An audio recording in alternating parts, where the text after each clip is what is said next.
What's going on, everybody? This is Rick from Studio Spades, and today I'm going to show you how to create a animated shark with the new version of a Blender Exploder tool. You don't have to rig anything. It's just going to be pure polygon effects and making the shark follow a trajectory or a curve in this case.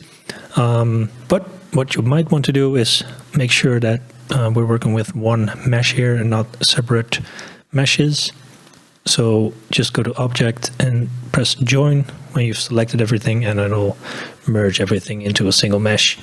And then we can start by dragging in a new version of Exploder Tool, of course, and making sure that everything is centered into the world origin. Press M, New Collection, Exploder Tool, or something similar like that, so we know what we're working with. Let's change body to shark and put that in a collection as well, because Exploder Tool works with collections. So you can hide it and load the shark back in. Boom. And we're ready to go. Okay, so like I said, we don't have to rig anything. This shark does not have a skeleton or armature in Blender. So I'll demonstrate what we have to do in this case. So first, let's go to Curve Explode, because Curve Explode allows you to not only explode objects along a curve, but you can also move objects along a curve or a path in this case. So let's add a path, go to Tab, and make sure the path is aligned with the shark. That will make way more sense, since we want to have the shark follow this path. And maybe make it a bit interesting and move some of these points here, so that the curve is nice and bendy. It'll look way cooler if the shark is following this trajectory, of course. Something like that. I don't know. Seems cool. So we have this bendy curve here, right here. Okay, so by default, the curve fall off is enabled in Curve Explode, but you can load in your own objects. So let's do the NURBS path, the new one I just created. Maybe rename it to Shark Path. Boom, Shark Path. Okay. So when you press play, nothing happens because Curve Explode has not been enabled yet. We can enable it, and then we see something happening. It's not really the effect I was looking for, but I think we can make this work.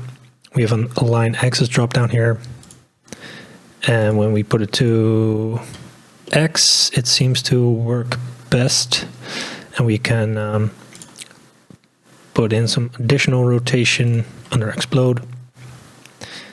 And let's turn off the loop here. Whoops. I think we need Z, of course. Boom. Okay, so we got the shark moving along a path here, but it's not following the entire path. Why is that? Because there's an option here called Mix Curve or Explode. So when you slide it to 1, we mix in the vector of the explode command, which we are not using right now. So in this case, we want to set it to 0. And in that case, it will follow the entire path. And since we're using loop 1 here, that means that the entire curve trajectory will be followed by the modifier 1. Now, let's go to modifier 1, loop modifier here. We can see that it takes 10 seconds. So if you want to speed this up, you can put it to 2, or maybe, I don't know, 8, whatever you want. Now the timeline doesn't seem to be long enough for it to cover the entire curve. So let's lengthen the timeline here. That way we'll make sure that the shark is moving the entire length of the curve here. And this is all done without keyframes, as you can see. Now, this looks pretty cool already, but the shark isn't really moving a lot. And yeah, let's just ignore the fact that the shark has its mouth open the whole time, which is not something sharks really do, but that's just part of the model. But I want to make it move. I want to make it seem like it's swimming a bit more, so we can use the polygon effects for that, because we can make the shark polygons wiggle in a way that it looks like it's swimming a bit. So in order to do that, just enable all effects, and by default the object is getting exploded. Let's remove the explode here. That recombines the polygons again, and let's also disable the split edges command, because we're not splitting any edges. We're not exploding the polygons outward. In this case, we want to have all the polygons connected, and we want to displace them. So what does displace do? Well, we can displace them in the x-axis, for example, and by exaggerating the effect, we can clearly see what's going on here.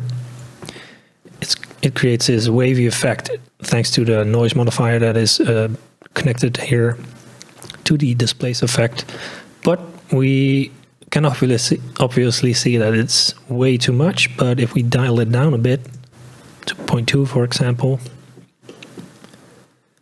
we get some wiggle action here, but it seems that the wiggles are a bit too small. I want to increase the size of it. Since we're using noise 1 to modify the displacement, which is what creates this wiggle, we'll go to noise 1 modifier. So noise modifier 1, and we can see that the scale is set to 3, which seems to be creating a set of wiggles that is just too small. So let's decrease the size to 1, which is not really what I'm looking for, maybe 1.5. You can see it wiggle a bit more naturally in this case. And there you have it. Pretty simple effect. I'm just wiggling the polygons of a mesh. No rigging required. Quite a simple and fast setup. Now, is this the best looking animated shark you've ever seen? Probably not, but it's nice to have these kind of objects or characters in the background maybe. If you want to quickly fill a scene and have them quickly follow a path and get them animated without using any rigging or any keyframes. And that's the beauty of Exploder Tool. You can quickly do this kind of stuff and hopefully quickly fill in your beautiful 3D scenes or animations.